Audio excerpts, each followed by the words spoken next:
What's How up? you doing? Nothing much.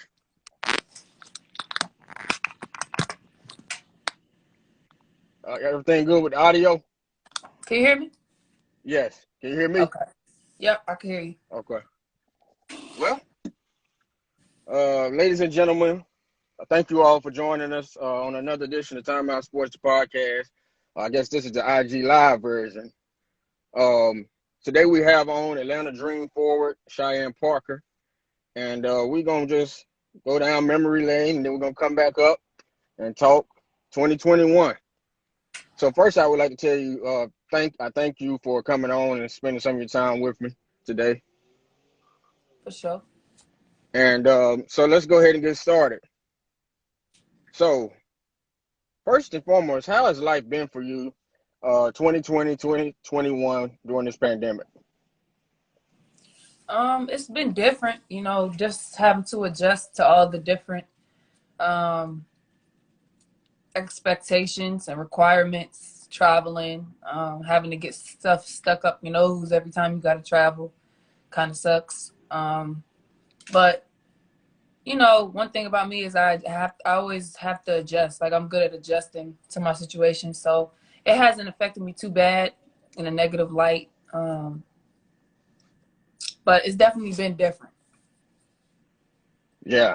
So I haven't personally had the COVID test. How bad is it? Because a lot of people say that it's pretty annoying for sure. Yeah, it's real annoying. Like they stick something real far up your nose and it's just uncomfortable. Really uncomfortable. It Mm. makes your eyes water and your nose all tingly after you thinking they did something to your nose. It's real not my favorite thing to do. Right. Well, unfortunately, that's our life for 2021 right now. So we're gonna take it back. Grew up and born in Queens, New York. Is that correct? Born in Queens, New York. Talk to us about how that was and then how long you were there. I wasn't there for too long. I actually left New York when I was 13 and moved down to Georgia. So I spent like my younger years in New York, and I grew up all over New York. So I was born in Queens, grew up um, in different boroughs. And New York, what I appreciate about New York is the experience I got when I was playing travel basketball. That was what really got me started with basketball, was being in the places that I was in New York and just playing with different teams.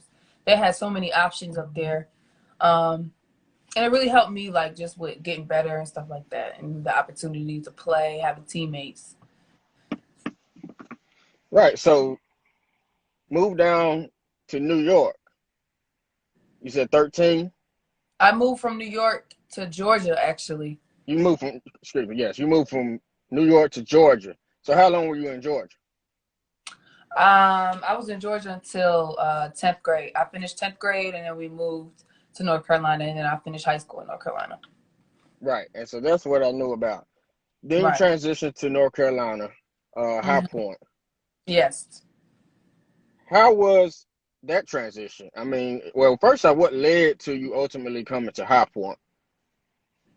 Well, I was in Georgia, and it just was not good for me. Like the school, like I came from New York to Georgia, so you can kind of like imagine it was a little bit of a culture shock. Just the environment, and like I wasn't really fitting in. Like it was just different. It was really different. So it took me a minute to adjust, and I kept getting in trouble. So it was really a decision that my mom made. She wanted to get us closer to my brother, who had just had some kids. She wanted to be near her grandkids, and they were in North Carolina. So that's really why we ended up in Greensboro, North Carolina, because they were there. And but it ended up being a great move for my career because it got me more like focused on basketball.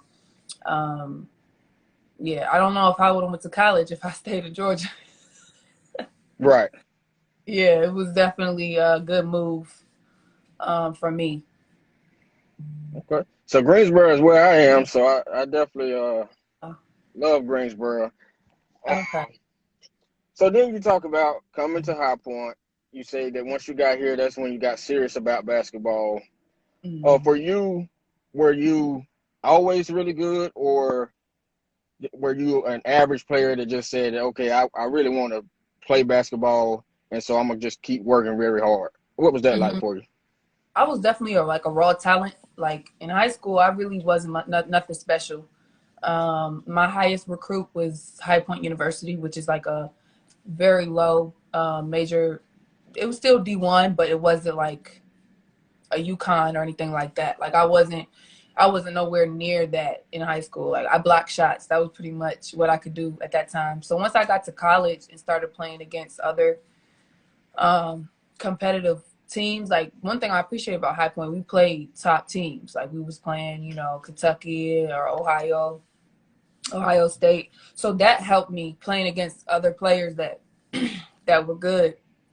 And I started to get better once I got to college and just like coming to my own and stuff like that. So So how do you think playing those top end players help prepare you and make you better? Because I see sometimes, like even with professional athletes in the off season, they only really like go to the wow, or just kind of do their own thing. But I also see some of the other players that will get together with other NBA, WNBA players and get that run in. And I believe that's what really keeps you sharp. So how did playing the people from Kentucky, Duke, wherever else, while you were at High Point, prepare you? um they were just uh usually stronger, faster, had more skill. Like so for me it was good because it showed me like, okay, this is where I want to be, where I need to be if I want to compete at the highest level. And true ballers, true hoopers, they're gonna adjust. Like when they play against good competition, like it forces it forces a player to either step up to it and match that and challenge that, or not. So I decided to step up to it. Yeah. So that's one thing that they say about like overseas, and we'll get there in a minute, but they say players that come from overseas a lot of time are more uh fundamentally, gifted or skilled than some of the players that are over here. And so I definitely get what you're saying on that. So you said raw talent. What age did you know, okay, I'm playing, I'm sticking with it? What age did you say, Cheyenne, wow, you're really good now, and you may have a chance to play professionally, whether it's overseas or in the WNBA? I think it was about my sophomore junior year. That was when I like found out like scouts had reached out to the coach at High Point, and that was really my decision to leave High Point, was just because I knew like I wasn't getting enough exposure. Like once I realized like that I had the potential to be a pro, I really locked in on becoming a pro. Like that was my biggest goal. So yeah, so I left High Point just so that I could get more exposure, play bigger teams, um, play better teams. That was the main reason why I left High Point. I really loved High Point though. Like the school was beautiful. But on the basketball side, I definitely wanted to, get more experience with a team that had a little bit more exposure, like whether it be on TV. Some team like MTSU got a lot more television time than High Point did, so it gave me more opportunities to just get seen. And yeah, so I wasn't really on the radar of the WNBA until I got to MTSU. Okay. So I personally went to HBCU, Winston-Salem State, and that's a lot of the things that happen as far as discussion. They talk about, can players, come from HBCUs? How much harder is it? Yeah. So I definitely hear that you're saying that part of the reason why you transferred is because you felt like your exposure would increase. And I know a lot of people say also the training facilities at some of the smaller schools, the Now training I didn't facilities, have that and issue at High Point, but I'm sure other schools. But High Point is like they yeah, got money. yeah, They're not lacking yeah, in that department. Like it was everything was top notch with that. right, yeah. High Point, Yeah. yeah, they definitely got money down there.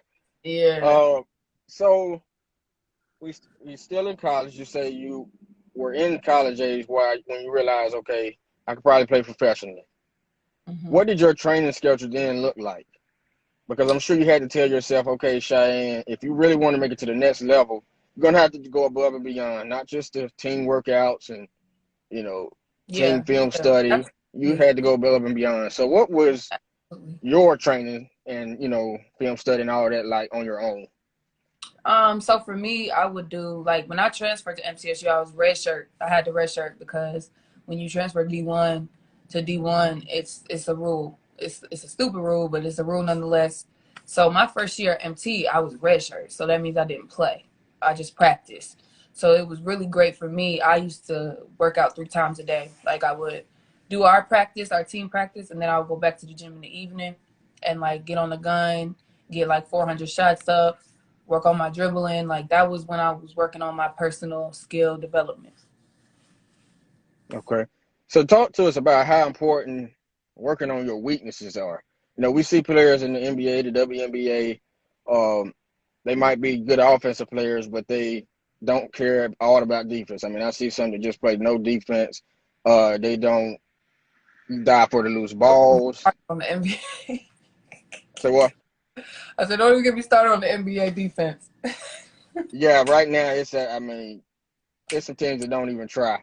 But how important was it for you to say, okay, because I believe by watching some of your film in the past, you were always kind of a rebounder, but you had to continue to work maybe on certain levels of scoring. Yeah, yeah. Um, Like so shooting, that was one of my biggest weaknesses in college. And that was when I actually started working on it. It was like um, my sophomore junior year, even mid range. Like it was just a struggle. Like it was broke, straight broke. And but it forced me though to stay in that gym and like just repetition, work on my form, work on my release, like figure out my niche, like my touch, just and that really just comes with time in the gym, like spending quality time in there. That's what helped improve my shot. the But it's time. super So important. was it a certain amount of shots that you had to make? Because I see players, and I feel like free throws especially. I see some players that are terrible at the free throw line, and I say to myself that they should be forced to make a certain amount each day And, before they leave practice. and what's And crazy, no one's being forced. Like that's what makes it hard for me to watch the NBA when I see all them free throws being missed. You getting paid all that money and you can't make a free throw? Like that trips me out. But I ain't gonna go there. Um, it's very important. Free throws are free, and so if that's something that you missing, like yeah, you have to dedicate time to that after practice or go back to the gym, like and really just get repetition up. Find your form, find your touch, find your routine. Like there's no excuse for a missed free throw. Like yeah, people are gonna miss, like just 85% and up. Okay, that's cool, but when you below that, that's disappointing. And that's coming from a basketball player. Like you gotta free throws are important. It can so be what's it can your percentage? oh my percentage. You wanted to go there. Yeah, see, you Um calling out people. We got to talk about yours. Are you up there 85? well, and that's something I like. Okay, so my rookie year, it was bad. Like my rookie year, I don't know why. I just was in my head about it. And it was like around 50 something. Mm, But throughout the years, it's improved. Like I think my top percentage this past year was probably like 80 something, like 82, 83. But or maybe higher. I might be cutting myself short. It might be up. It might be a little higher, closer to 90. I need to Google it now. Now you got me wondering what my throw percentage is. But I know I make more than I miss. right. So what did you do like specifically to improve at the free throw line? What was your method? For me, just repetition. Like I would do like what you said after practice, just maybe make 50, or 20 in a row, which is more challenging than you think. But it Mm, forces you to find your rhythm and find your touch. And I feel like if you're focused, like when you're in the game, like that's one thing I pride myself off of is the games when I go 5 for 5, 6 for 6, 7 for 7 from the free throw line. When you could do that on a consistent basis, that means that you focused on it and you worked on it. right. It's definitely not being neglected. Yeah. So another thing that I noticed is I talked to a lot of the people about the athletes, your conditioning. I've been told that when you lack conditioning, you become tired, and that takes you from being a great player to a not so good player. It messes up your mental, your decision Hmm. making. You start being careless, turning the ball over. So that's Hmm. one thing that I noticed with Nikola Jokic. He lost a reasonable amount of weight over the last like what 8 months to a year, and I Hmm. noticed that he's able to now play for almost a full quarter and be more effective. Mm. So can Yeah. you talk about how important you think conditioning is, Yeah. and what are the benefits of being in great shape? It's actually something that I'm just now, like I'm 6 years in, this is my sixth season in, and I'm just now fully accepting how important it is. Like I always knew it was important, but I hated it, you know? So like now it's like I'm at a place where I have to learn to embrace it because it really is like what you said, like it really makes that difference between being good and being great. Like you could be the most talented player and be out of shape and it'll just jack up everything. Um, but that's it's very important and what plays a part in your conditioning is like what you eat, the stuff that you're eating, um, the amount of sleep that you're getting, the amount of water that you're drinking. Those all play a part in your conditioning. So it's like it's a sacrifice and it's about discipline and it's something that some professional players struggle with. Like I said, I'm just now like really committing to that. Like I spent a lot of years in the league out of shape and still did decent, but just imagine if I was actually focused on being in shape, what difference it would have made in my career, you know? So yeah, it's super important. It's super important. No question about it. So you talk about sleep being a factor, your conditioning, eating, all of that. So are you on the healthy tip? Because it's a lot of players that I see that do not Yeah. eat healthy at all. Yeah, no, I'm on the health tip. Yeah, like I'm getting ready to actually launch a whole health supplement line on my online boutique. Like it's something that I'm very passionate about because your health is so important. Like without health, you have nothing. You know, even off the basketball tip, just in life in general. So yeah, health is super important to me for sure. Right. So we're actually gonna get to your business endeavors in a few minutes. We're now transitioning talk about your experience of playing in China. How was that? China was very different. Culturally, just it was an immediate culture shock. That was a legit culture shock going to China for the first time. And that was my first experience as a rookie after my W season. That was the first place I went. So it was really rough. Just the way you live there, they keep you like in a hotel. So you're pretty isolated and that's like the hardest part, just how isolated you are. And not many people speak English. So, your teammates will speak English, you're the only American. So it can be a little isolating. Um, but they pay women great. That's one of the top countries to pay the women. One of the best countries to play if you want the check, if you want that check. So it's definitely worth it. It's worth the sacrifice, but it is a challenge, and especially if you're a picky eater, because the food is very different. It's a very different style of food and types of food. Um, like so, it's an adjust. You have to definitely adjust. Okay. So what would you say was your favorite moment or experience in China? My favorite moment in China. Ooh, I had a few really good moments in China. I really love the fans. Like I love how lit they are.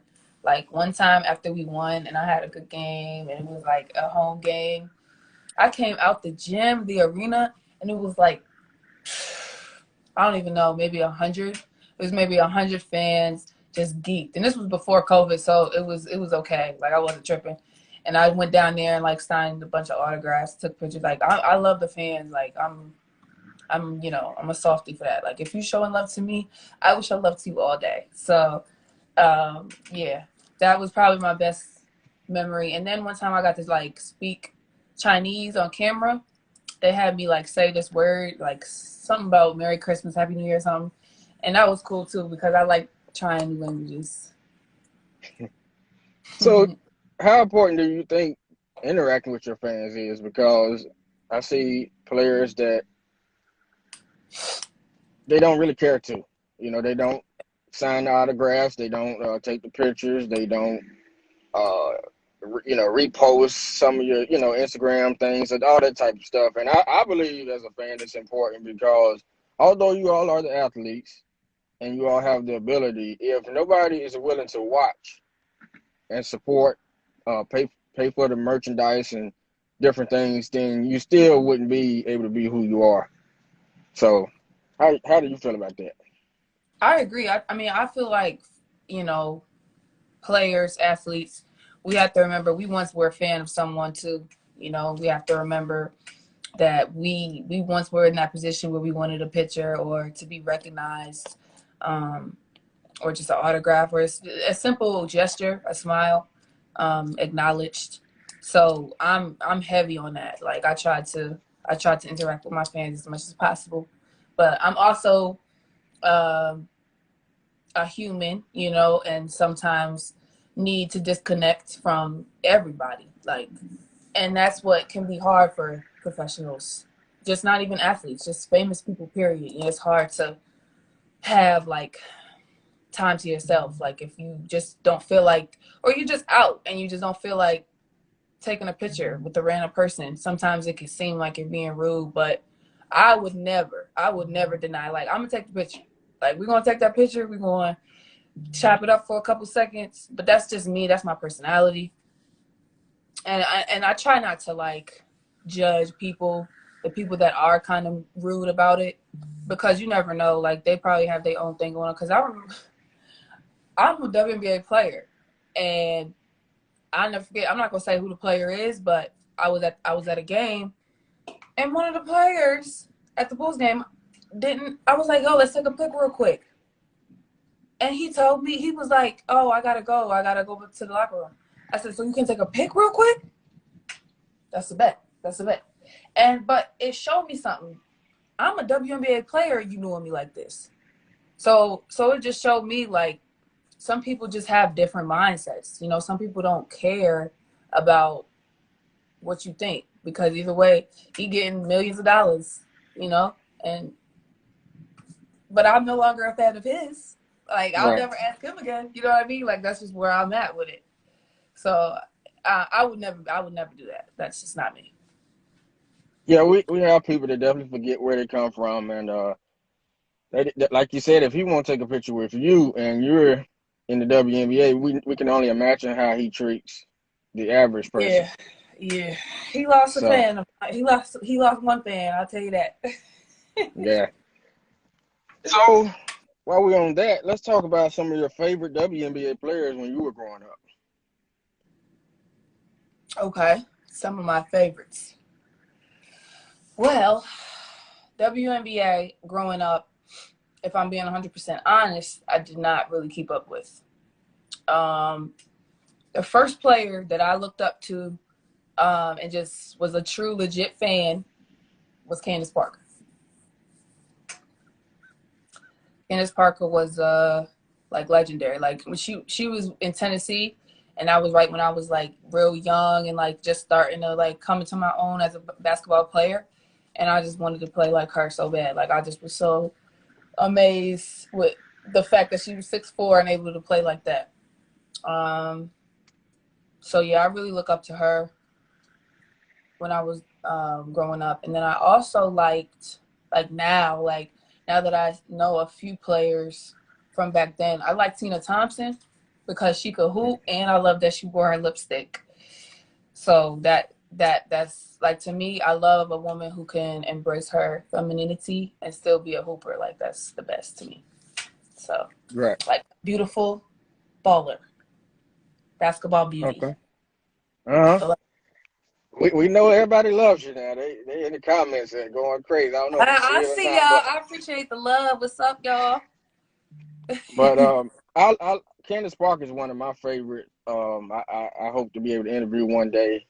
Um, Definitely one of the greats. Tina Thompson was a hooper for sure. And so NBA players growing up. Did you follow the NBA? I didn't follow it, but my brothers, like I have brothers and my dad that watch it all the time. So Dwayne Wade, I used to really love his game. Like when he was with the Heat, man, I loved watching Dwayne Wade. Um, and then I'll say Allen Iverson, but that was really my brother, and I just was copying him because he liked Allen Iverson. But yeah, that's honestly the last time I really got into the like, and I don't keep up with NBA now. Like honestly, since I've been home in the U.S., I started watching NBA more, but I really couldn't tell you half the players that's on the court playing. It's definitely a disconnect with my basketball savvy. Right. It's crazy that you say that because I've been a Heat fan since '03. Dwayne Wade is literally my favorite player. I'm one of the biggest Dwayne Wade fans on the planet. And so that's just real talk. That's what's That's up. an interview that I hope to get one day. And like I said, big Heat fan for sure. Big fan of his. Um, Came out, killing it from the jump. Win it, lead us Yeah. to a championship in his third year.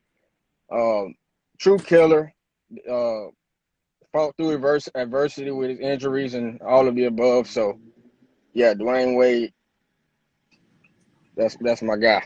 Yeah, yeah, Even though yeah. he I don't know like, me currently, that's my guy. yeah. Jamal keeps saying, how do I not watch the NBA? I just have to answer that because it's a good question. And I'm gonna be honest and tell you the reason. I didn't watch the NBA, mainly because the last time I tried to watch it, I noticed just the lack of defense and effort. It kind of bothers me. As hard as I work as an athlete, as a basketball player, it's insulting sometimes to see, like, especially when you're not getting that much, like when you don't make nowhere the amount of money that they make, and then you see the lack of effort on the court. It bothers me sometimes. So that's why I didn't watch it.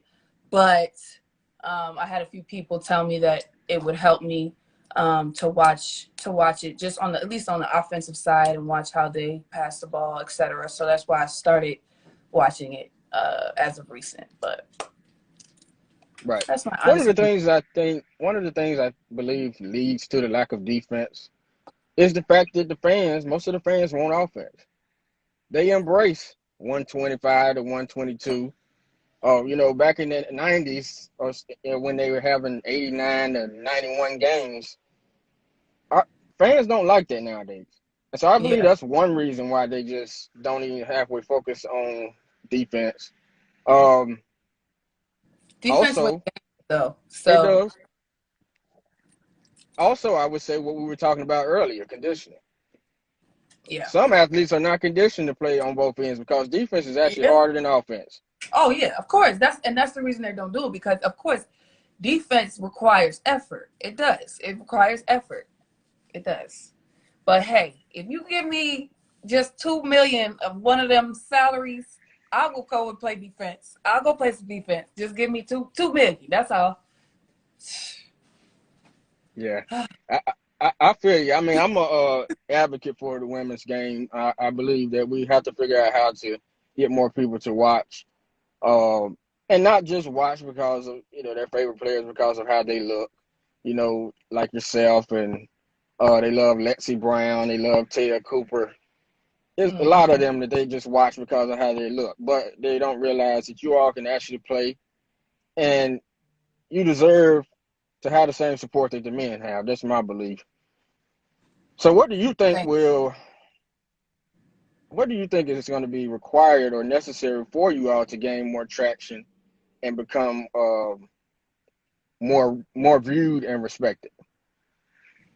I think we just got to keep getting the NBA to back us and support us. Like if the NBA's fan base see that they have our back and they support us 100%, then I think the fans will start to just give it a chance. Like a lot of the fans don't even really watch it or know about it. So because I feel like if they watch it, you know, true basketball fan is going to enjoy it. It's going to be an enjoyable experience, you know, for whoever likes basketball, because we do compete. That's one thing we do, you know, on the women's side, we compete. So it's definitely fun to watch if we're given the opportunity, you know, just, and then I think that back support will force the TV networks to hop on board and give us more viewership, you know. It's all like a puzzle. Like, we got to get the pieces all together though on the same accord. Mm-hmm. Yeah. I agree with that. So, what is a personal goal for you this upcoming season? Well, I obviously, you know, I want to be an all-star. It's a long time due. It's you know, a long time coming. And I just want to help lead our team to, you know, make some upsets. Like, I think we're definitely going to be considered the underdogs and this, that, and the third. And so I just want to be that underdog team that's just some dogs. Like, nobody wants to play us because we're going to defend and we're going to be relentless and, you know, just make it hard for teams, you know, because there's a lot of tough teams in the league, like, especially with all these moves that happen. Like, it's going to be fun. It's definitely going to be fun. But it's anybody's game any night you step in them lines. And that's just the mindset that I want to lead with the team. Absolutely.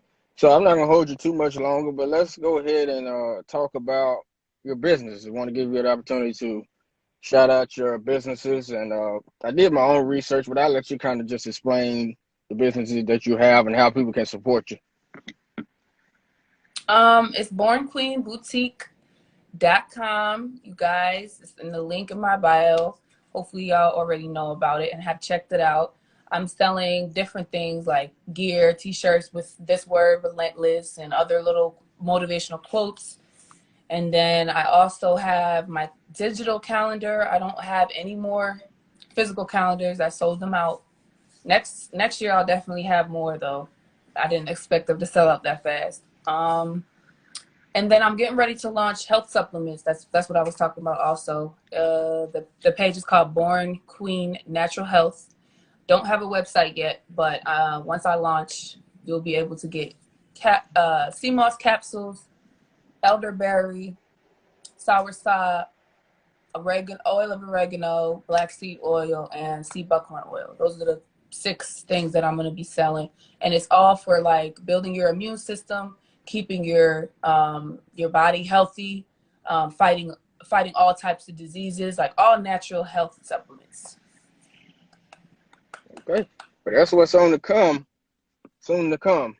I have a few supporter questions of my show and my platform that I'm going to ask you, and then I want to give people the opportunity right now to drop a few questions that you want answered before we wrap up. So if you have a question, you can go ahead and drop it in the comments, and we'll get to that. One of the questions that I have by one of my friends, name is Chris Short. He said, was it easier or tougher to play without fans? Was it easy or what? Or tougher to play without fans due to COVID? It really wasn't.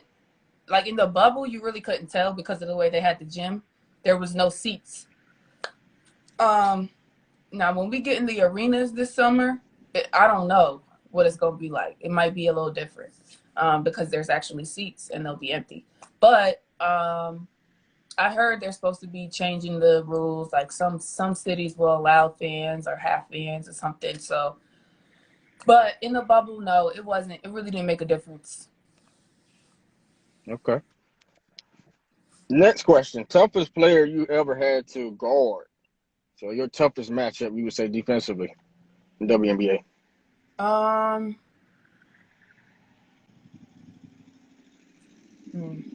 hate admitting this, so you're lucky that I'm gonna answer the question now. But probably Liz Cambridge. You know, she's 6'8", so she's tough. She's definitely the biggest challenge. She's definitely the biggest challenge. But she's still lockdownable. You know, you still can lock it down. It's tough. It's tougher. Right. That was hard for me. Sorry. Yeah. Okay. Ooh, that was tough. got me about to start sweating.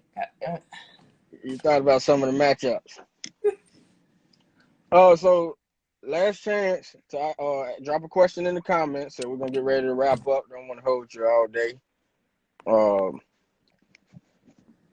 you have a question, go ahead and drop it in the comments.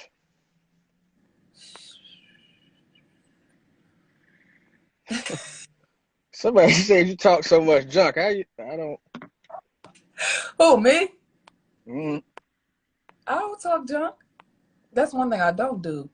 I'll walk the walk, but we ain't doing no talking. You heard? how do you stay motivated each game? That's a great question. Just remembering the passion, like the reason why, the passion, the love for the game. That's what keeps me motivated. Just to be able to step foot on the floor and be in the WNBA is a blessing. And I just cherish that thought.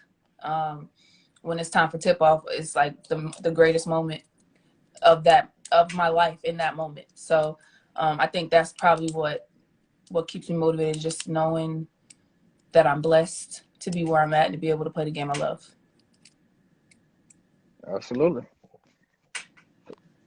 Well, I'm gonna give y'all about 15 to 20 more seconds to drop a question. If you do not, we'll go ahead and wrap it up. Do you have any consistent pre-game rituals? I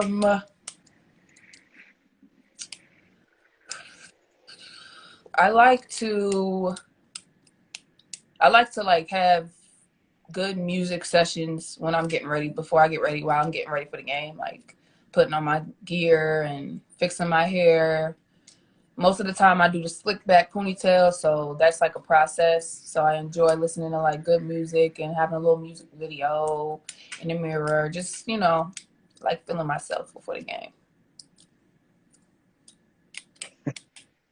So somebody asked, when did you first start playing basketball? I think you already answered it, but you can answer it briefly again if you would like. I played basketball since I was like 5.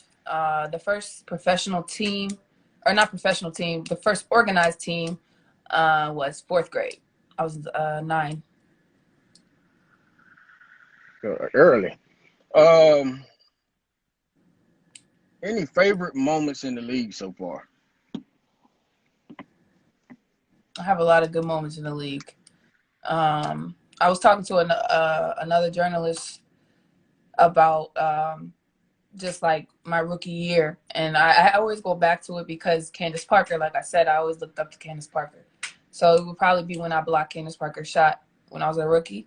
It was that moment of realization, like, damn, I'm here. Like, it was really exciting. Like, I was geeked and everybody was geeked. It was one of them type blocks. Like, it's still on my page to this day. That's how memorable it was for me to block Candace Parker's shot.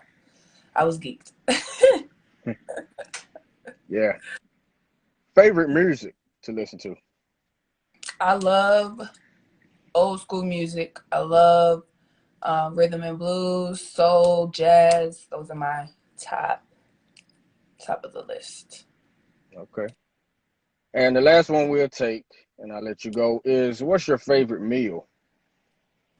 Ooh, you know what? That was a good question to end on because I love food. My favorite meal, I'm not going to say crab legs, even though I really love crab legs so much. But before crab legs, it would have to be home cooked fried chicken. So cliche. Fried chicken, macaroni, and some type of vegetable. I like green beans. I like cabbage. Pretty much any green vegetable. I'm not picky. Hey, come here. But I really love my mama's fried chicken.